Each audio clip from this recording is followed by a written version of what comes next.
The young engineer called him a janitor. 10 minutes later, a general would call him Sir.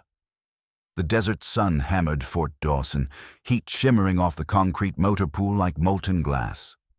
In the center of it sat a JLTV, silent, stubborn, and far too valuable to be dead. Evan Pike, 26, fresh from MIT, sharp as the wrench in his hand and twice as proud, leaned over the open hood.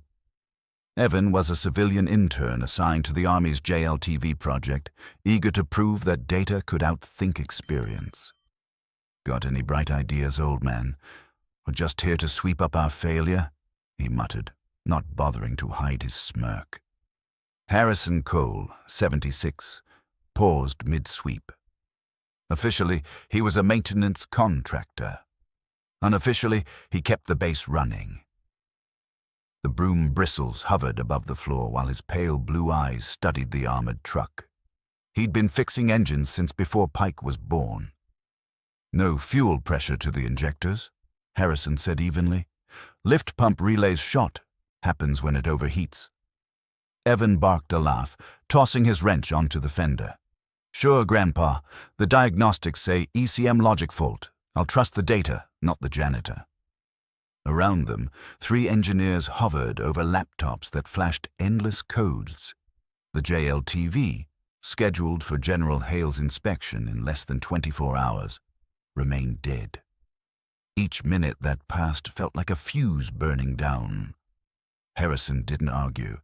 He simply watched the vehicle the way a medic watches a fading pulse. A faint sheen of fluid beneath the transfer case, a sag in the wiring harness no computer could read. He'd seen this kind of silence before. The kind that meant something was begging to be understood.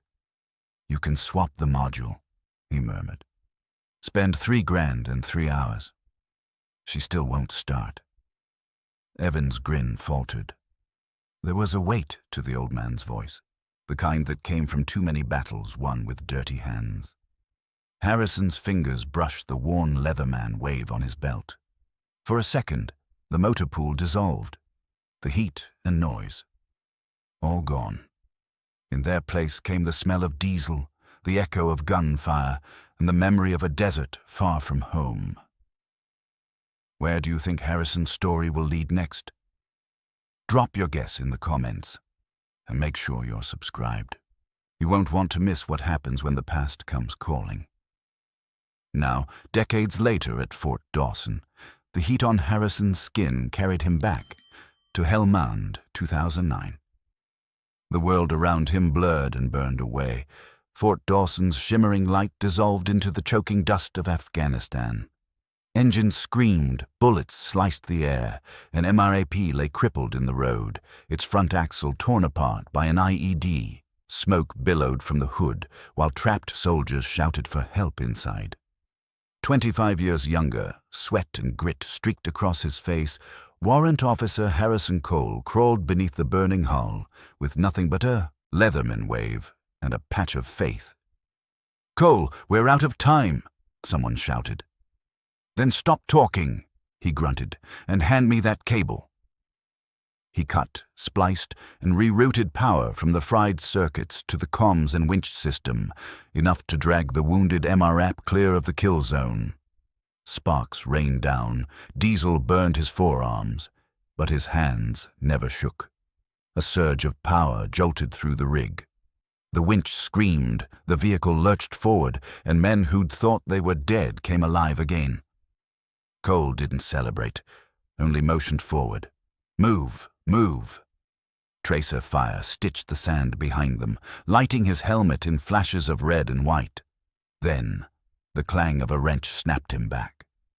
The desert changed again, the heat, the noise, the memories, all gone. "Hey, you listening, old man?" Evan Pike's voice cut through the haze. The young engineer stood inches away, frustration sharp in his eyes. The others hovered behind their laptops, unsure whether to mock or to stay silent. "You lay a hand on that vehicle again," Evan warned, "and I'll call security." Harrison's hand brushed the leather pouch on his belt, the same one that had once carried soldiers home alive. His voice stayed calm, unflinching. "You don't hear the engine, son. You only hear yourself." The words hit harder than any order.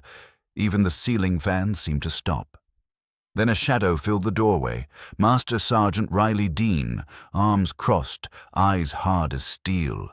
He'd seen arrogance before, but this time felt different. This time, something sacred was being stepped on.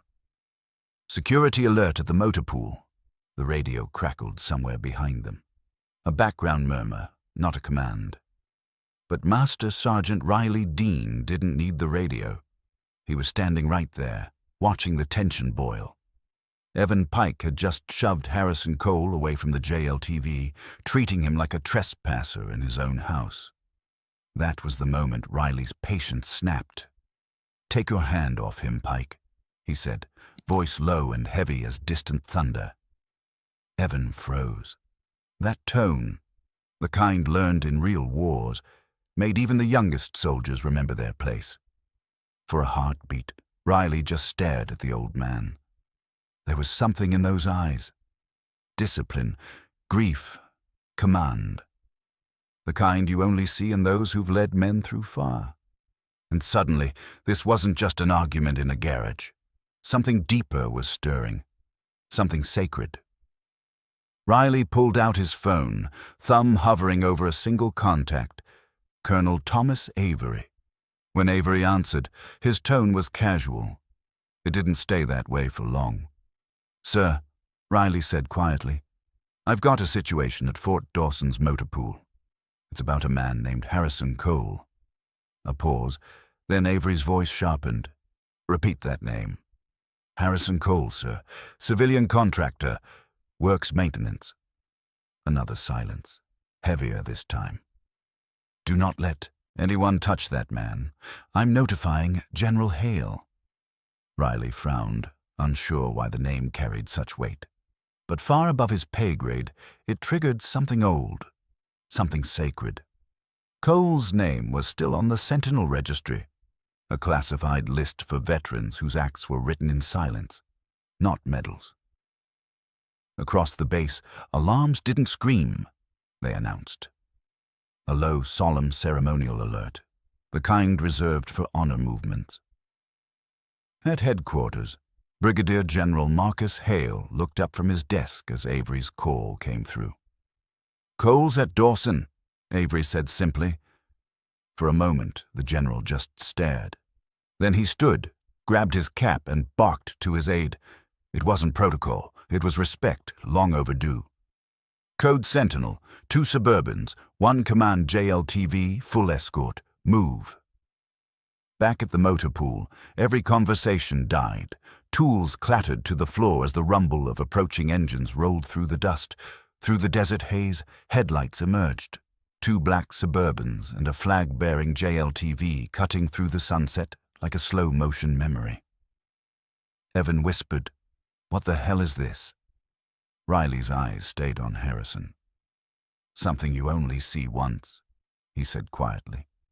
"Respect coming home." The convoy braked to a stop. Doors opened, and out stepped a general. The convoy didn't just arrive, it commanded the silence. Engines rumbled, flags snapped, and every soldier nearby froze at attention. Dust hung motionless in the air as Brigadier General Marcus Hale stepped out, his uniform razor-sharp, his gaze cutting through the desert glare. He didn't look at the engineers. He didn't even glance at the onlookers. His eyes found one man, Harrison Cole, the gray-haired janitor standing quietly beside a lifeless JLTV.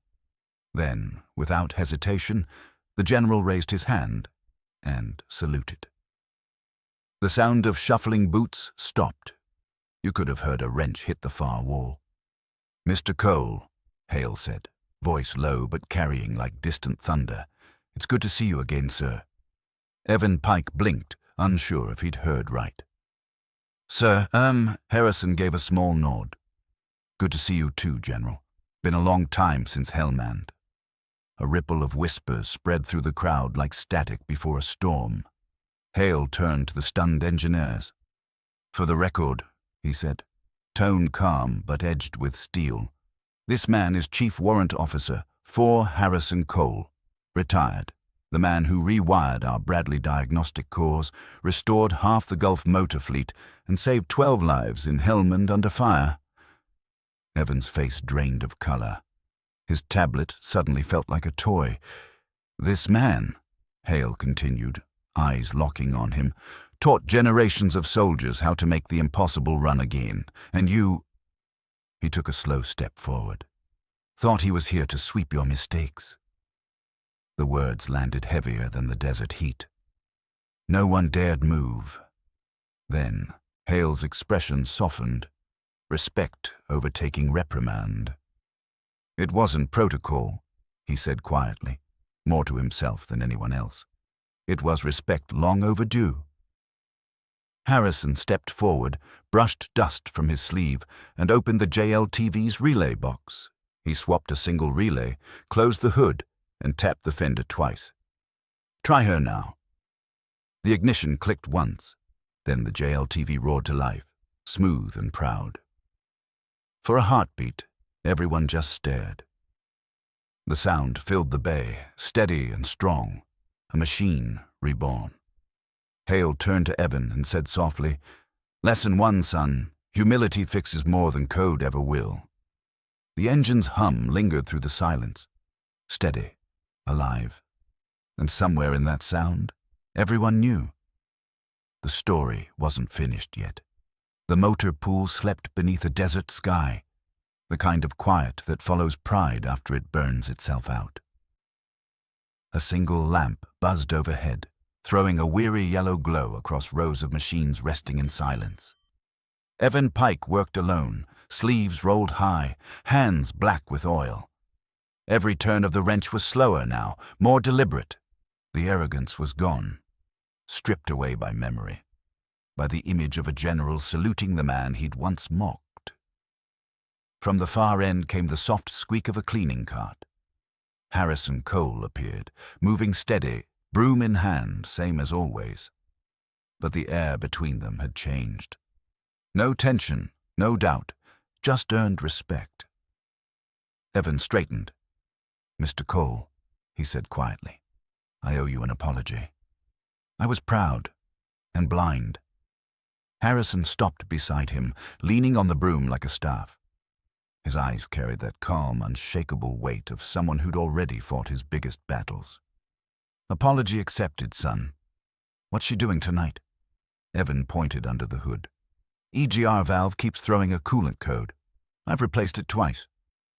Harrison smiled faintly and set the broom aside. "Not the valve. There's a hairline crack under the intake manifold. Opens when she heats up. You can't see it unless you listen." Evan checked, froze. He was right again. "Engines don't whisper in data," Harrison said softly. "They breathe in rhythm, same as people. You just gotta slow down long enough to hear it." They worked side by side under the flickering light, the steady click of tools blending with the hum of the night. What they built wasn't just a repair, it was a bridge between generations. Weeks later, the legacy of Iron Initiative was born, veterans mentoring young engineers across the base. At the top of the roster, Senior Technical Advisor Harrison Cole. He still kept his janitor's locker, not as a job, but as a reminder. Someone once asked him, why?